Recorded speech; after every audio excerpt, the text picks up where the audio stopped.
नमस्कार, मी आनंद पिंपळकर. आज प्रेम या विषयावरती बोलूयात. प्रेम हा शब्द छोटा आहे, पण त्यामागची भावना खूप मोठी आहे. माणसाच्या आयुष्यातलं सर्वात सुंदर आणि सर्वात नाजूक आणि सर्वात गूढ अशी ही भावना आहे.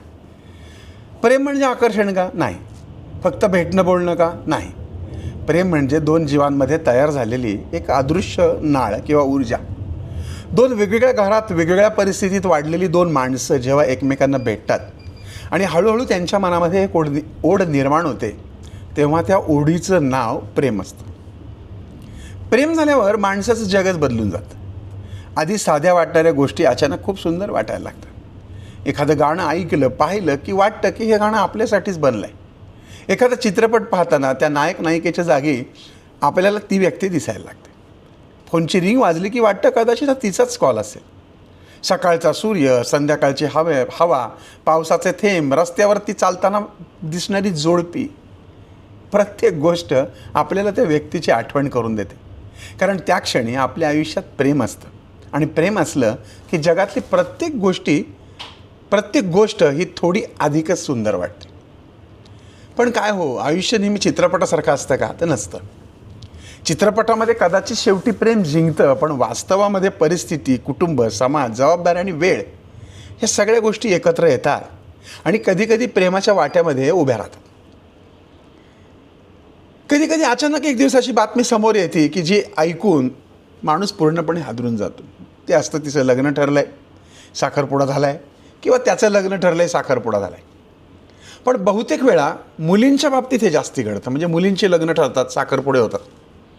घरच्यांचा निर्णय, कुटुंबाची प्रतिष्ठा, समाजाचे नियम, आर्थिक परिस्थिती किंवा इतर अशी अनेक कारणं असतात आणि मग क्षणात सगळं बदलून जातं.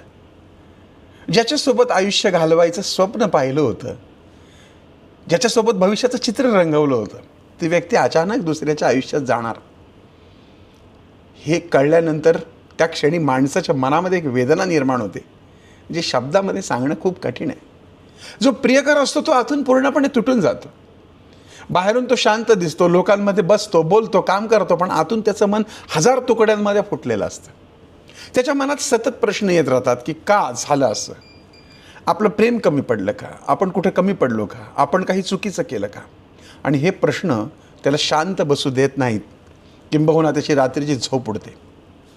काही लोक या वेदनेला सहन करतात, ते वर्षानुवर्ष त्या आठवणी मनामध्ये ठेवून जगतात.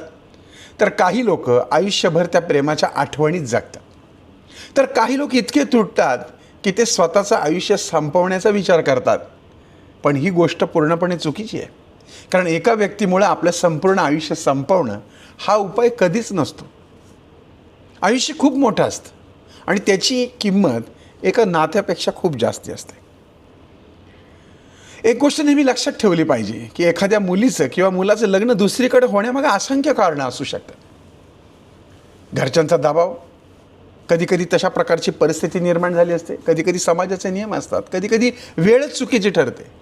त्यामुळे त्या प्रेमाला खोटं ठरवणं योग्य नाही. खरं प्रेम कधीकधी नाही होत पूर्ण, पण तसं आहे म्हणून ते प्रेम खोटं नाही ना ठरत. ते फक्त अपूर्ण राहतं.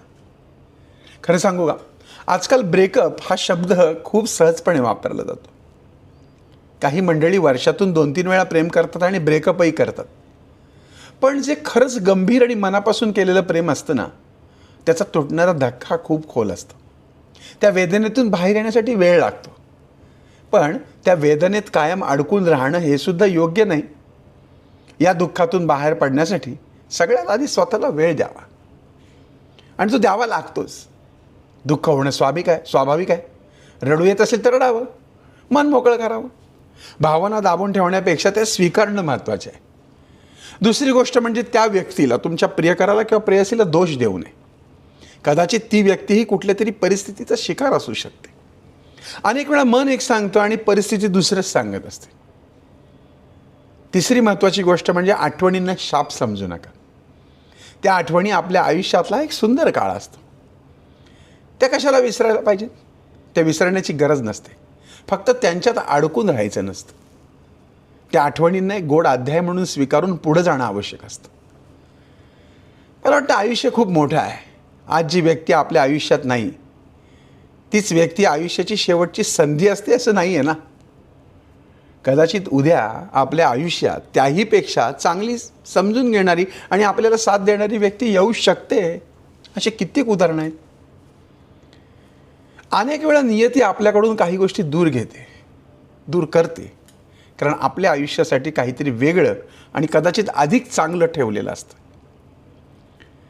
मला असं वाटतं की खरं प्रेम म्हणजे फक्त त्या व्यक्तीला मिळवणं नाही, तर खरं प्रेम म्हणजे त्या व्यक्तीच्या आनंदासाठी मनापासून त्याला शुभेच्छा देणं किंवा त्याग करणं.